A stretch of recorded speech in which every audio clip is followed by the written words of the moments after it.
मीरपुर माथेलो में Sindh employees alliance जे सॾ ते सरकारी मुलाज़िमनि जो प्रेस क्लब आॾो मुतालबनि जी मञता लाइ सिंध हुकूमत ख़िलाफ़ एहतिजाजी मुज़ाहिरो। तालीमी इदारनि में तालाबंदी तदरीसी अमल मुकमल तौर मुअतिल थी वियो। केतिराई प्राइमरी ऐं सेकेंडरी स्कूल बंदि कराइण बाद सरकारी मुलाज़िम हाई स्कूल मीरपुर माथेलो खां रैली कढी DHQ प्रेस क्लब आॾो एहतिजाजी मुज़ाहिरो कंदे सिंध हुकूमत ख़िलाफ़ सख़्त नारेबाज़ी कई। उन मौक़े ते अॻवाननि उस्ताद खमीसो तुंजो, अहमद अली सूमरो, नवाब सियाल ऐं ॿियनि चयो त पेंशन मां कटौती बुनियादी मसइला ॿियनि घुर्जनि जे हल लाइ असांखे एहतिजाज करण ते मजबूर कयो वियो आहे।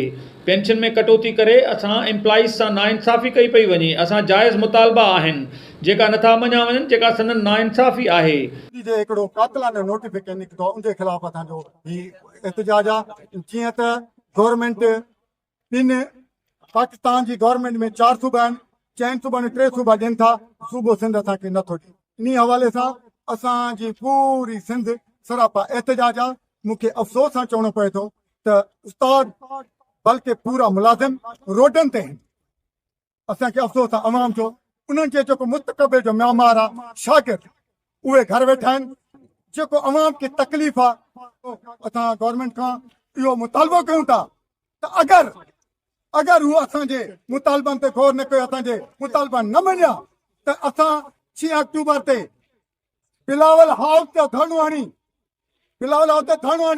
गैर मुअयना मुद्दत ताईं उते वेही रहंदासीं ऐं जेसिताईं असांजा मुतालबा न मञिबा असांजो धरनो जारी ऐं गस्टा सदर खमीसो तुंजो जो संदन चवण हो त DRA अलाउंस 3 सूबा खणी रहिया आहिनि पर सिंध जे मुलाज़िमनि खे नथो ॾिनो वञे।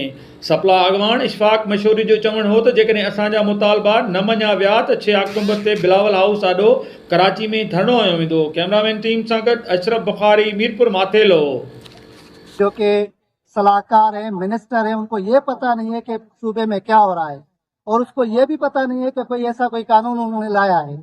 अब ये बता रहा है कि मुझे तो नहीं पता, ये पता चला है कि ये कोई मसला हो रहा है। पिछले 2 महीनों से हम सरापा एहतजाज है, रोडों पे हैं, लेकिन उन लोगों को पता नहीं है कि ये क्या हो रहा है। ये इनकी जो है ना प्रोफेशनसी है, ये इनके जो है ना वो प्रोफेशनल एटीट्यूड है। हम तो पता नहीं कि किस सूबे में रह रहे हैं, हमारा कोई इतना बड़ा राइट जो है ना वो डिमांड नहीं है। जो दूसरे सूबों में अप्लाई किया हुआ है वो हम वही मांग रहे हैं। हम DRA मांग रहे हैं जो सारे सूबे दे रहे हैं। एक ही मुल्क में 4 कानून क्यों?